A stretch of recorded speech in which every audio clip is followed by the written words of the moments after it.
Next question में हमें function दिया गया है sine x minus cos x की power sine x minus cos x, जो कि एफ एक्स की पावर जी एक्स की फॉर्म में है और हमें आगे चलकर D Y by D X का मान ज्ञात करना है। और इसके लिए हम जानते हैं कि ऐसे क्वेश्चन में हम दोनों साइड में लेते हैं लॉग, जिससे घात आगे शिफ्ट हो जाती है और शेष जो पद बचा है उसके साथ लग जाता है लॉग। तो ये बन जाएगा log sign x minus cos x. और अब हम इस फलन का अवकलन करते हैं, जिसमें log y का अवकलन प्राप्त होगा 1/y और dy बाई डी एक्स, और पद का अवकलन करेंगे u इंटू वी से, जिसमें u को छोड़ देते हैं और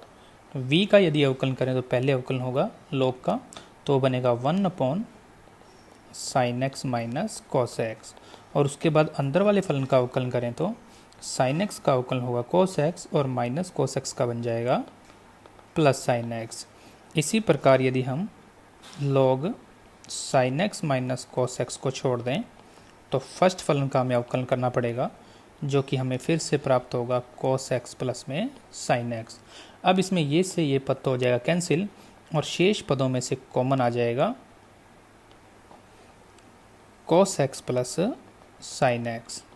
और कॉमन आने के बाद अंदर की स्थिति बचेगी 1 plus log sin x minus cos x। और अब हमें dy बाई डी एक्स का मान ज्ञात करना है, जिसके लिए हम y का कर दें गुणा, और y का मान दिए गए क्वेश्चन में है sin x minus cos x की power sin x minus cos x. तो यहाँ शुरू में लिखेंगे sin x minus cos x की power sin x minus cos x, जो कि आपके क्वेश्चन का फाइनल आंसर होगा। नेक्स्ट क्वेश्चन में y इक्वल है साइन के अंदर sin x, और उसके आधार पर हमें ये वाला मान सिद्ध करना है। इसके लिए हमें दिए गए इक्वेशन को नाम देते हैं इक्वेशन नंबर 1 और इसका x के सापेक्ष अवकलन करते हैं, जिसमें y का अवकलन होगा dy बाई डी एक्स। पहले इस साइन का अवकलन करते हैं तो प्राप्त होगा cos के अंदर sin x, फिर अंदर वाला जो साइन है उसका अवकलन करें तो हमें प्राप्त होगा cos x। इसको नाम देते हैं समीकरण नंबर 2। अब यदि पुनः अवकलन करें तो हमें अवकलन प्राप्त होगा d2y अपॉन dx2, और इस स्टेप का u इंटू वी से अवकलन करते हैं, जिसमें फर्स्ट स्टेप को छोड़ देते हैं और सेकंड है cos x, जिसका अवकलन बन जाएगा minus sine x, plus cos x को छोड़कर इस वाले पद का अवकलन करें तो हमें प्राप्त होगा माइनस साइन x, और अंदर वाले साइन का अवकलन प्राप्त हो जाएगा cos x। अब इस पद का मान लिखेंगे समीकरण नंबर 2 से और इस पद का मान लिखेंगे समीकरण नंबर 1 से, जिससे d2y अपॉन dx2 हमें प्राप्त होगा। ये माइनस और साइन आगे लिख देते हैं, और इस समीकरण 2 से cos sin x का मान ज्ञात करें तो हमें प्राप्त होगा 1/cos x dy by D x. तो लिखता हूँ 1/cos x और dy बाई डी एक्स। यहाँ पर प्लस और माइनस का गुणा बन जाएगा माइनस, cos और cos का गुणा बन जाएगा cos स्क्वायर, और इस पद का मान हमें प्राप्त होगा समीकरण 1 से y। ये मैंने पद लिखा है समीकरण 1 और 2 से, जिसको थोड़ा ठीक करें तो हमारा आंसर बन जाएगा लेफ्ट हैंड साइड में है d2y अपॉन dx2, इसको हल करें तो बन जाएगा साइन बटे कोस tan, उठा के इसको लेफ्ट हैंड साइड में शिफ्ट करें, जिससे हमें प्राप्त होगा plus tan x dy by D x. और इसी हिसाब से इस पद को भी यदि लेफ्ट साइड में शिफ्ट करें तो बन जाएगा plus y into cos square x और इक्वल में 0, जो कि आपके क्वेश्चन का फाइनल आंसर होगा और हमें यही सिद्ध करना था। नेक्स्ट क्वेश्चन के फर्स्ट पार्ट में दिया गया है y इक्वल e की पावर ax इंटू में साइन बी एक्स, और इसके आधार पर मुझे ये वाला मान सिद्ध करना है। तो इसके लिए हम इसका एक बार अवकलन करें तो हमें प्राप्त होगा dy बाई डी एक्स, जिसमें इधर वाली साइड को u इंटू वी से हल करेंगे, जिसमें फर्स्ट को छोड़ दें, सेकंड में साइन का बन जाएगा cos और bx का बन जाएगा b। इसी प्रकार सेकंड को छोड़कर फर्स्ट का अवकलन करें तो e का तो एक बार सेम आ जाएगा और उसके बाद ax का बन जाएगा a, जिसको आगे हल किया जाए तो dy by D X equal होगा बी इंटू ई की पावर ए x into cos B x plus इस पद का मान लिख देते हैं इक्वेशन नंबर 1 से, तो हमें प्राप्त होगा y और साथ में है a। ये हमने लिखा है समीकरण 1 से और इसको ओवरऑल नाम देते हैं समीकरण नंबर 2। अब दूसरी बार फिर से अवकलन करते हैं, जिससे dy बाई डी एक्स का अवकलन प्राप्त होगा d2y upon D x to equal b into में जो फंक्शन है ये वाला, इसको u इंटू वी से हम हल करते हैं तो हमें प्राप्त होगा e की पावर ए एक्स और कोस बी एक्स का बनेगा minus sine b x into में b plus cos b x को छोड़कर e की पावर ए एक्स का करें तो e की पावर ए एक्स इंटू में a प्लस ए वाई का अवकलन प्राप्त होगा a d Y by D x, जिसको और आगे हल किया जाए तो b का गुणा अंतर करने पर हमें प्राप्त होगा बी स्क्वायर माइनस ई की पावर ए एक्स इंटू में साइन बी एक्स प्लस ए इंटू बी ई की पावर ए एक्स और कॉस बी एक्स और plus A into D Y by D x, जो कि d two Y upon D x two का मान है। अब इस पद का मान रखते हैं समीकरण नंबर 1 से और इस पद का मान रखते हैं समीकरण नंबर 2 से, जिससे हमें प्राप्त होगा माइनस बी स्क्वायर यहाँ पर y प्लस ए इंटू में अगर इस पद का मान देखें तो समीकरण नंबर 2 में इस पद का मान बनेगा D Y by D X minus A Y, जिससे हमारे को मिलेगा D Y by D X minus A Y और प्लस में है A into D Y by D x, जिसको यदि और हल किया जाए तो minus B square Y plus A into D Y by D X minus A square Y plus A into D Y by D X, जिससे left hand side में यदि शिफ्ट करें तो D two Y upon D x two, इन पदों का योग बनेगा 2a D Y by D x, जिसको लेफ्ट हैंड साइड में लाऊंगा तो minus 2a D Y by D X. इन स्टेप में से माइनस और y आ जाएगा कॉमन और अब इनको यदि लेफ्ट हैंड साइड में शिफ्ट करें तो माइनस का बनेगा प्लस और y कॉमन आने के बाद बनेगा A square plus B square into Y और इक्वल 0, जो कि आपने सिद्ध करना था। नेक्स्ट पार्ट में दिए गए फलन का सीधा ही x के सापेक्ष अवकलन करते हैं, तो लेफ्ट हैंड साइड में प्राप्त होगा d Y by D x और राइट हैंड साइड का अवकलन करेंगे u बटे v से, जिसमें v को छोड़कर u का अवकलन करें तो u है साइन इनवर्स x, जिसका अवकलन होगा 1 अपॉन 1 माइनस एक्स स्क्वायर का रूट, माइनस v को छोड़कर u का अवकलन करें तो पहले रूट का अवकलन होगा 1 अपॉन 2 1 माइनस एक्स स्क्वायर का रूट और अंदर वाले फलन 1 माइनस एक्स स्क्वायर का अवकलन करें तो माइनस 2x अपॉन v का स्क्वायर यानी कि 1 माइनस एक्स स्क्वायर के रूट का होल स्क्वायर, जिसको और आगे हल करने के लिए हम इसका गुणा कर देते हैं लेफ्ट हैंड साइड में, जिसमें है d Y by D x is equal, यदि हम ध्यान दें तो इनका मल्टीप्लाई होकर बन जाएगा 1 माइनस और माइनस का गुणा बन जाएगा प्लस, 2 से 2 कैंसिल कर दें और इस पद के ऊपर यदि ध्यान दें तो समीकरण 1 से इसका मान है y और शेष बचा हुआ है x, तो यहाँ पर बन जाएगा 1 प्लस एक्स वाई। ये हमने लिखा है समीकरण 1 से। और अब इस पद का हम यदि फिर से अवकलन करें तो इस साइड में u इंटू वी यूज़ करेंगे, जिसमें u को छोड़कर v का अवकलन करें तो D two Y upon D x two और यदि d Y by D x को छोड़कर 1 माइनस एक्स स्क्वायर का अवकलन करें तो माइनस 2x इज इक्वल 1 का अवकलन 0 और x इंटू वाई का अवकलन बनेगा x d Y by D x plus y into में 1, जिसको और आगे सॉल्व करें तो 1 माइनस एक्स स्क्वायर, इसकी जगह लिख दिया y2, इसकी जगह लिख देंगे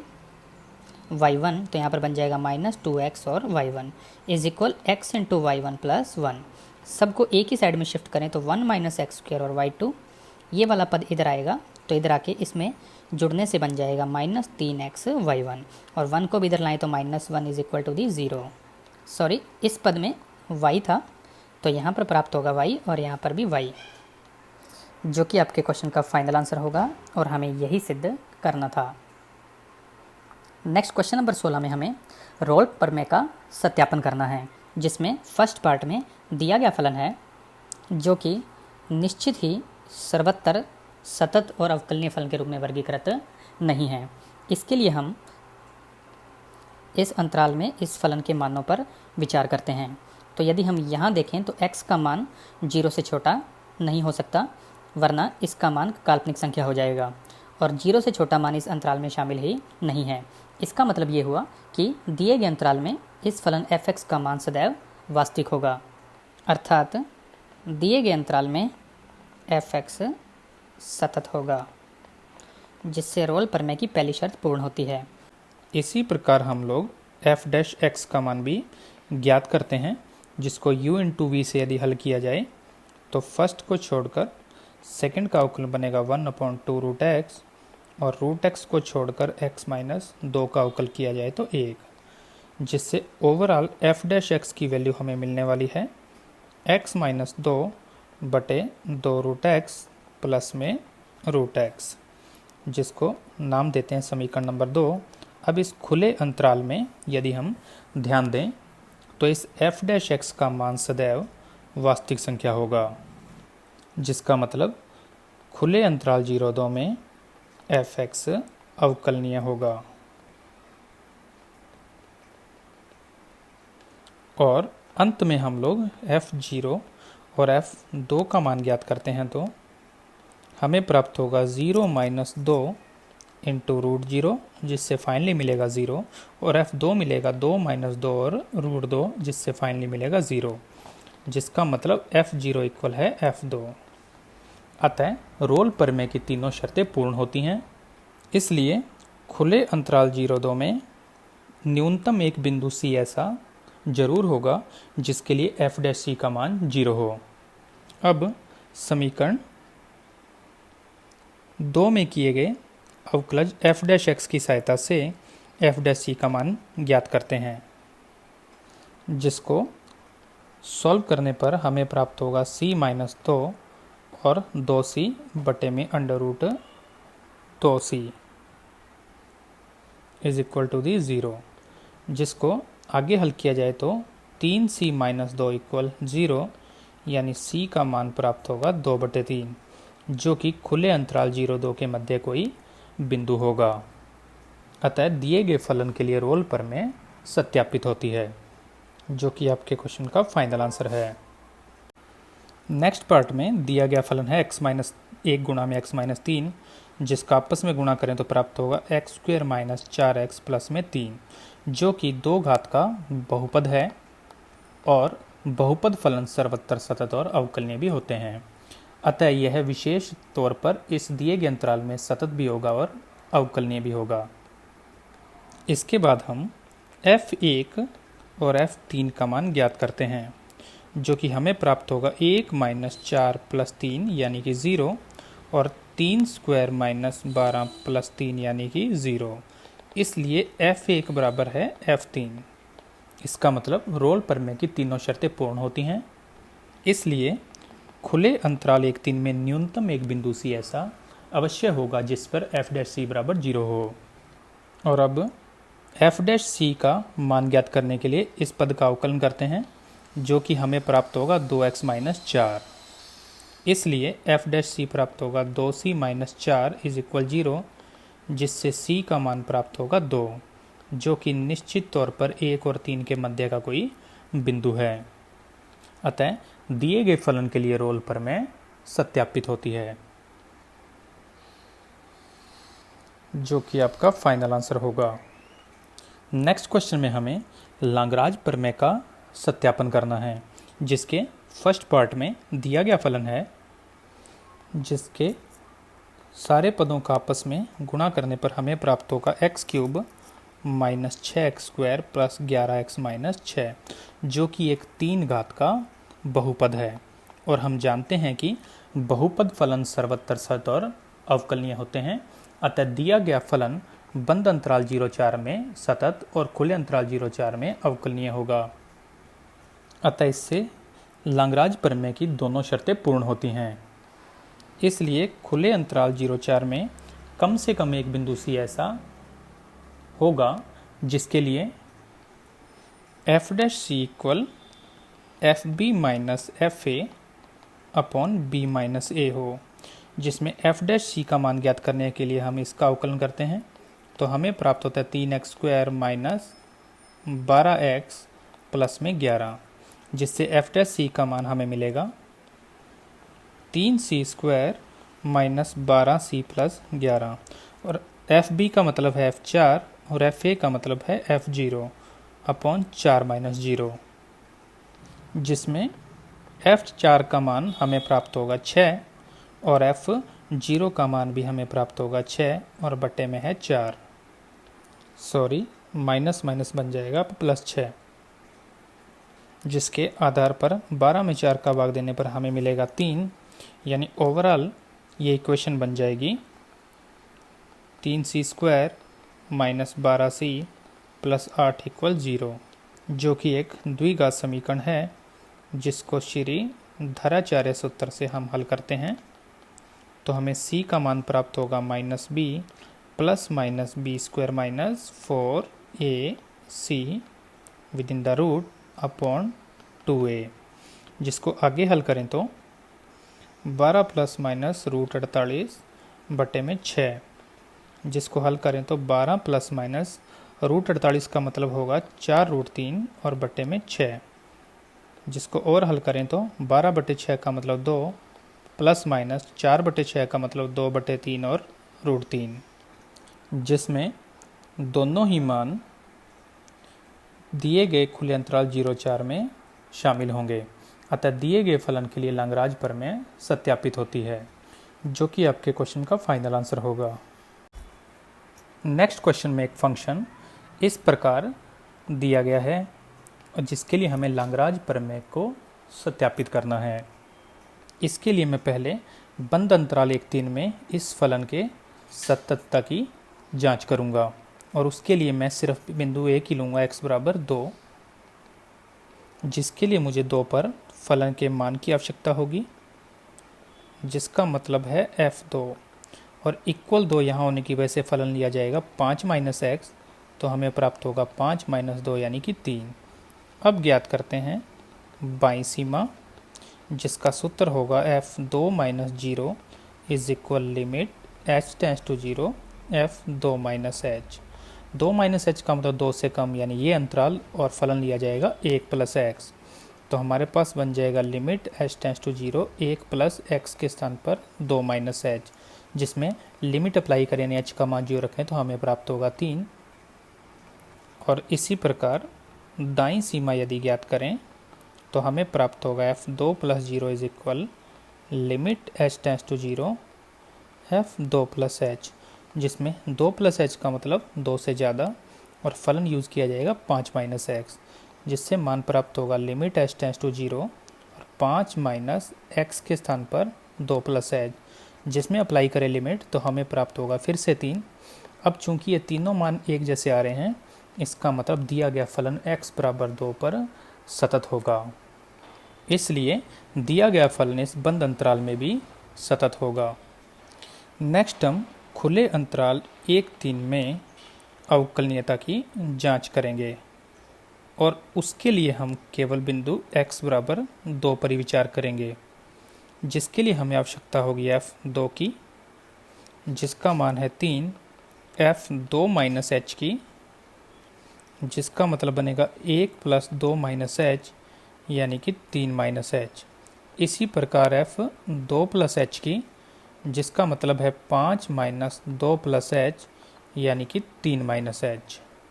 अब हम ज्ञात करते हैं x बराबर 2 पर बायां अवकलज, जिसका सूत्र है f'2 minus 0 is equal limit h tends to 0 f2 minus h minus f2 upon minus h। सभी दिए गए मान इसमें यूज़ करते हैं तो हमें प्राप्त होगा 3 minus h minus 3 upon minus h, जिसमें 3 से 3 कैंसिल और h माइनस h से माइनस h कैंसिल होने के बाद हमें प्राप्त होगा 1, जो कि एक कांस्टेंट है जिस पर लिमिट का कोई फर्क नहीं पड़ता। इसी प्रकार हम ज्ञात करते हैं दायां अवकलज, जिसका सूत्र है f'2 plus 0 is equal limit h tends to 0 f2 plus h minus F2 और बटे में प्लस H, जिसमें सारे मान रखने पर हमें प्राप्त होगा 3 माइनस H माइनस 3 बटे में H, 3 से 3 कैंसिल और माइनस H से H को कैंसिल करेंगे तो बचेगा -1, जो कि कांस्टेंट है जिस पर लिमिट का कोई असर नहीं है। अब यदि हम ध्यान दें तो यहाँ पर दोनों अवकलज के मान एक समान नहीं हैं। इसका मतलब दिया गया फलन x बराबर 2 पर अवकलनीय नहीं है। इसलिए फलन खुले अंतराल 1-3 में भी अवकलनीय नहीं है। अतः लाग्रांज प्रमेय की दोनों शर्तें पूर्ण नहीं होती। इसलिए इस फलन के लिए लाग्रांज प्रमेय वैध नहीं है, जो कि आपके क्वेश्चन का फाइनल आंसर होगा। इस प्रकार हमने अध्याय 7 की विविध प्रश्नमाला को पूर्ण कर लिया है। उम्मीद करता हूँ इससे आपको काफ़ी हेल्प मिलेगी। अगले वीडियो के साथ जल्दी मुलाकात होगी। धन्यवाद।